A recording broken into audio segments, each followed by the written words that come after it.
guys, it's Caleb with White Metal Games here. I wanted to do a quick update for the weekend to show you what we've been working on at the studio, what we finished up, and what we got booked up for next week.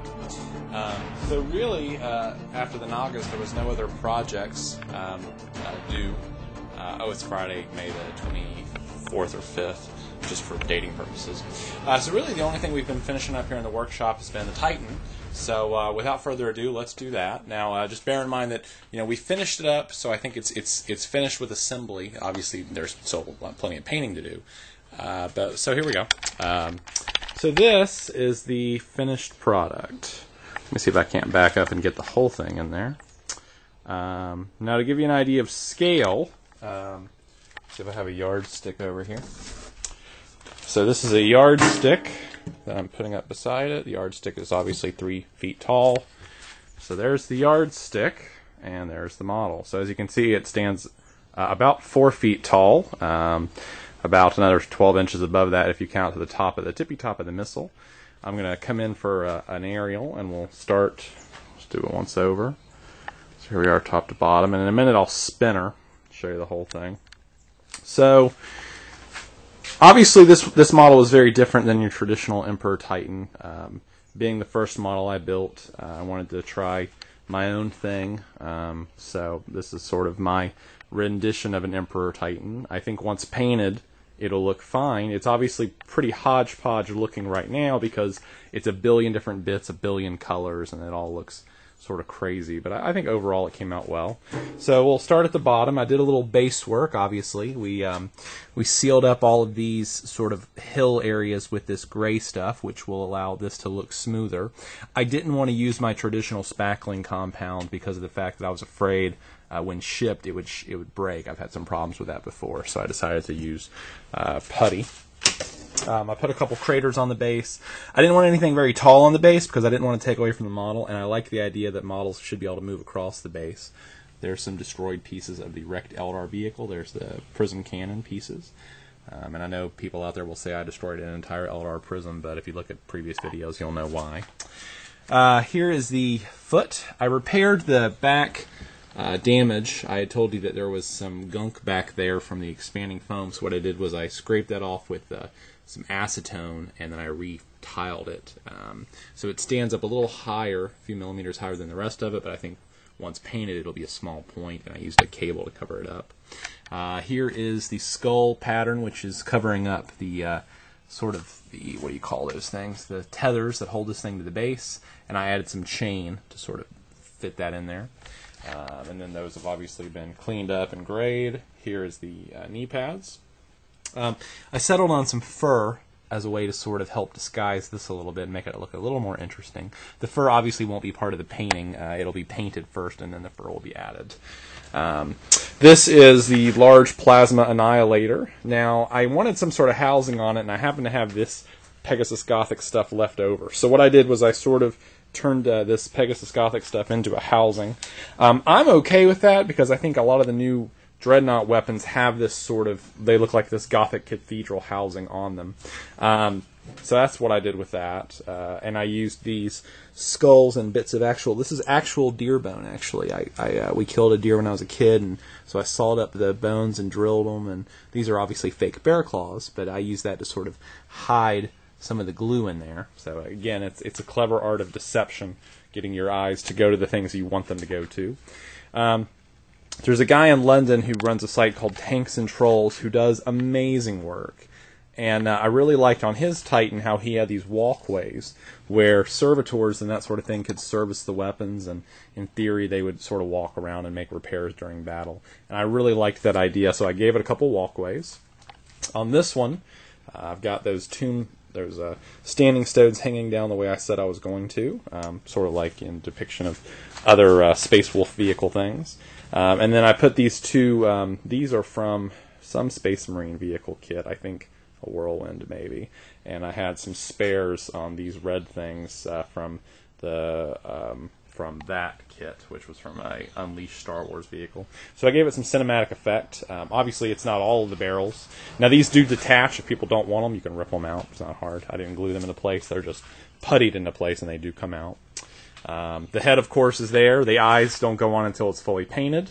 And the head actually comes off, so if people don't like this head, you can swap it out. I'm not going to do it with one hand. So detail on the body, I finished up the plating and tried to cover up other places with plating. I know it's a little hard to see under there. Let me turn on the light over here, see if we can't get a little more light. There's a little bit more. There we go, that's better. So now you can see more plating, more detail there. Obviously the Mechanica symbol. We went through and added on some of these. I happen to have some of these sterling silver wolf heads for another project. So I added those to sort of add some decoration. On the legs, we added some places to cover up any of these man symbols. So any of these sort of Aquilas you see here, or these little shields, these little Norse shields we use to cover up things. Here on the body, it's hard to see, but I added on these. I had bought this Eternity Stair upgrade for a project, and I liked the whole Grim Reaper motif on this thing, like it was Walking Death incarnate, because there are a lot of these Reaper motifs on the top of this thing from the Dark Angel Fortress of Redemption, so I thought, why not continue the trend, and I needed something to fill in that hole there, so I added those in there and sculpted them up and built some stairs into them, so I think they worked pretty well. Re-sculpted the cloak there on the side, a little hard to see, there you go. These weren't flush on the bottom. See if I can get up here. So to flush them up, I added some more of these foam tiles, and then what I did was to disguise the lines, I added these icicles, because this will obviously be a big snow base. It'll be snow themed, so that will work out well, I think. So I may hang a few more icicles down the road, maybe. And I added this symbol in to cover that up. These bolts are from a RoboGear kit. Obviously, I went a little kit crazy on this one. Here is an underscore of these. You can see those vents hanging down. And I added in a couple of these red fire things that are going to be painted up to look like gargoyles. I thought since this was such a gothic motif, why not throw some gargoyles in there? Okay, so now what I'm going to do is I'm going to put the camera down for a second and take down the gun so that I can turn this around and show you the back of this thing. So bear with me. Actually, I'll just turn it off and come back. Give me one sec. Okay guys, we're back. Sorry about that. So I wanted to twist this thing around and show you the back of this thing. So on this side you can see there's another Reaper on this side too. So that worked out. Okay, so the back motif was a lot of work. I had some big gaps here I had to fill, so I used these sort of icons to fill that in. They worked pretty closely. And then the plates down here I could not make work, so what I did was I just continued with the robe. And I just made it look like the robes were sort of billowing off to the side, like it was longer. I think it works pretty well. It gives it a motif feel, like it's you know, some sort of cast metal. And I think once it's done, it'll look nice. A few lamps here for some OSL. The vents up here on top, these are banner poles, and these are magnetized for storage, because I know that when transported, this thing will have to be laid down, so that was going to break off easy, so I magnetized those. I was going to hang some fur off of them, but the magnets aren't strong enough, so I'm going to create some banners for that. And then obviously you can see the Vortex missile up there.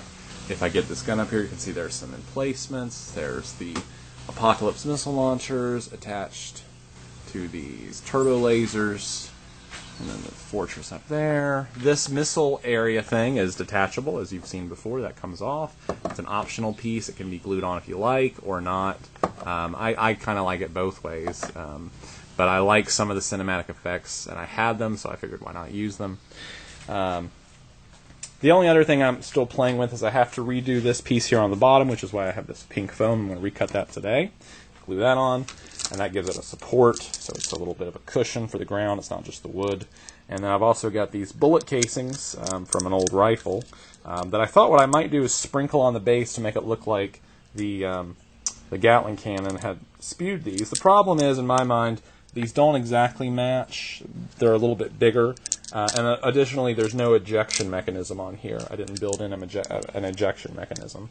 So I'd have to build something like that, and then even still those wouldn't match. I suppose if I pull these off of here, then this would be fine if I built an ejection mechanism.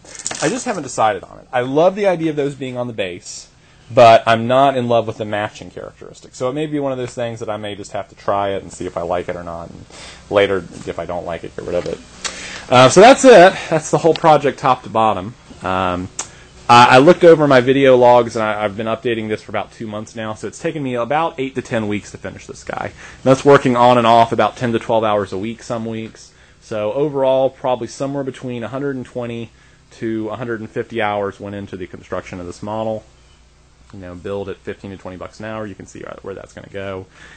So this will probably go up on eBay sometime soon. Now, the question in my mind is whether or not I want to paint it first and then put it up there, or put it up as is. The problem is, in my mind, once you put this up there, you're going to start to receive critical reviews, and people aren't going to like it. That happened with the Kugoth model. I put that up there. People didn't like it. Even when I painted it, they weren't into it, and I don't want that to happen again. So what I may do is prime this thing black and then go over it with a gray coat just to uniform it. And then I will put it up on eBay to sell. See if people are into it. Tons of glue, tons of time, tons of work, but I think ultimately worth it in the end. It came out well. I'm pleased with it. I think for my next one I'll go simpler. Not as much detail. The biggest problem I ran into here is filling gaps. I had to plug it in with gaps all over the place, and I had to find plating, and I went through a fortune in plating to make this work. I had to, caulk in some areas. That probably needs a little touch up there.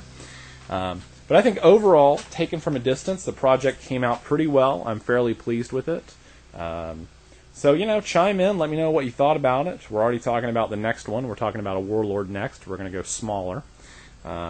So, look forward to this being posted up on eBay very soon. Now, bear in mind that the price is going to be high. We're not looking to sell this for nothing. We're looking to sell this for profit. So if you're interested, please let me know. It's going to be one of those things where it's going to be buy it now or best offer. So it's going to be all reasonable offers will be considered. If you're just going to chime in with negative comments, please, just keep them to yourselves. If you don't like the model, okay, you're entitled not to like it. As we've already learned, there's plenty of critics out there. There's plenty of people that aren't going to like it. There's plenty of people that have seen a nicer one. This is the one we built, and it's going to be up for sale, so it could be yours. Shipping-wise, the freight on this will be a little expensive. I estimate somewhere between $50 to $100. But if you live somewhere within the next 2 or 3 states of me, what I'll probably do is take a day off from work and just drive it to you. Because I don't want this thing to be damaged. So if you live somewhere in the next 2 or 3 states bordering North Carolina, contact me at caleb@whitemetalgames.com, put me in an offer, and we can negotiate it. If not, then it will probably go UPS freight or FedEx freight, and all the usual KV supply. I expect it to go safely, but there's always a possibility of damage. I will do my utmost to ensure that it arrives in one piece.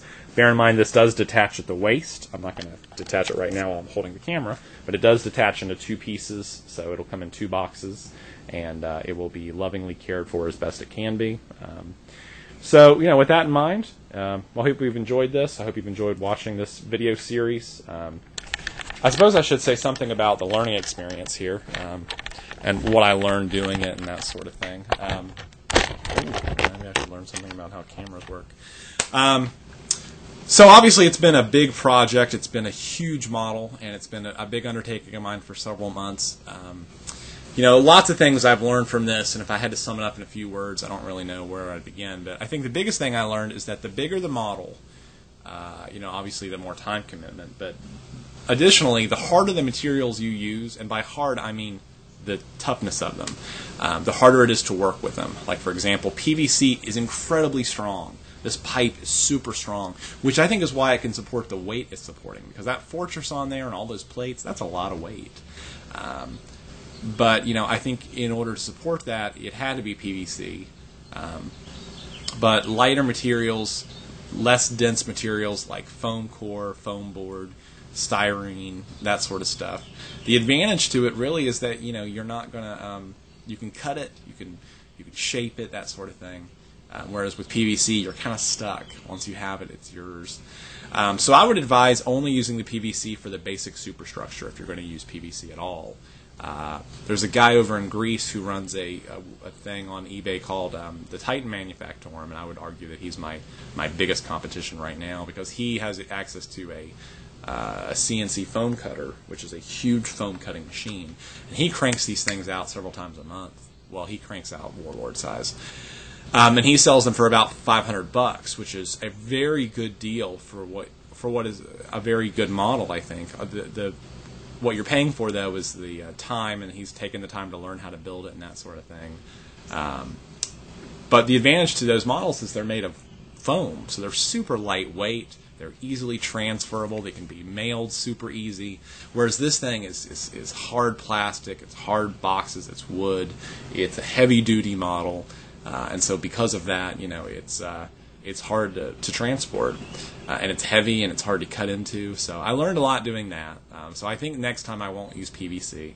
Or if I do, I'll just use it as a connector for weight. Maybe just in the legs.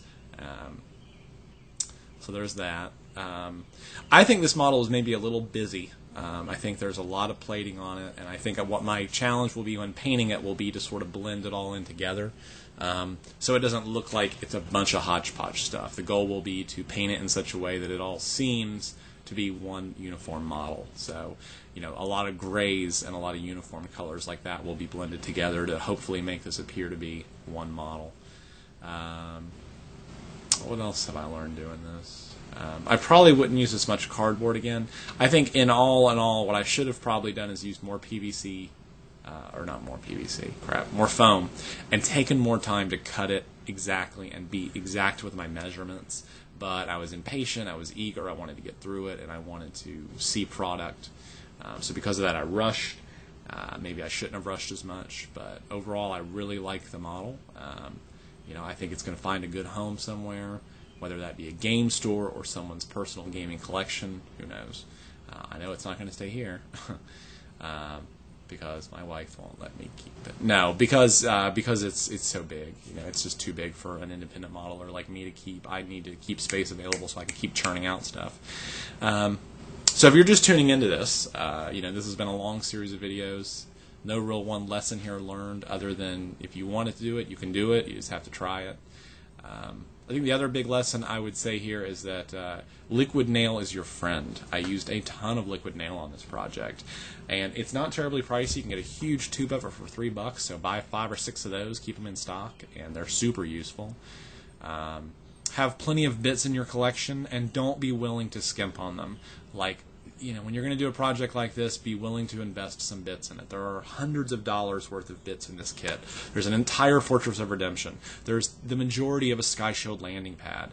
There is extra bits from companies. There's a couple craters on here. So this is, a friend of mine was asking me how much I spent on the parts for this the other day, and I did a loose calculation, and it's somewhere in the $500 to $600 range, and that's being, I think, generous, because there's lots of little bits on here I couldn't price out that I just had in my personal collection.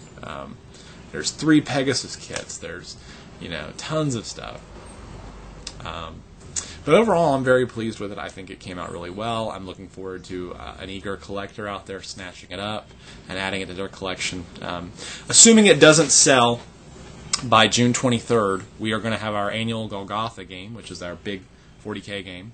We're doing a 18,000 point per side Planet Strike game this year, and it's going to be me and another guy playing defenders and 3 other guys who are Chaos players playing attackers. And if you've ever seen Chaos Demons on Planet Strike, it is brutal. So although the defenders have the advantage for the most part, 3 demon players arranged against us is going to be rough. Now, that being said, having this guy on your side is certainly a benefit, so we're going to field him as long as he doesn't sell by June 23rd. And if he does sell by June 23rd, which would be wonderful, maybe I'll ask the buyer if he wouldn't let me keep it for a few weeks just to play the game. Anyway, so look forward to that, and we'll do some live footage. If we get fancy, maybe we'll stream it even. So that's it. My name is Caleb, and I run a small company called White Metal Games. We do conversions and custom work. You won't find our website at whitemetalgames.com because I am an idiot when it comes to coding, and I can't figure out how to put it up. But you will find a detailed blog of our work at whitemetalgames.blogspot.com, and I will see if I can't maybe get up a pricing sheet or something like that on the blog sometime in the near future. So that's about it. Happy wargaming. And if you need anything, if you're interested in anything at all regarding this model or models like this, contact me at caleb@whitemetalgames.com. Until next time, happy wargaming, and take care. Bye-bye.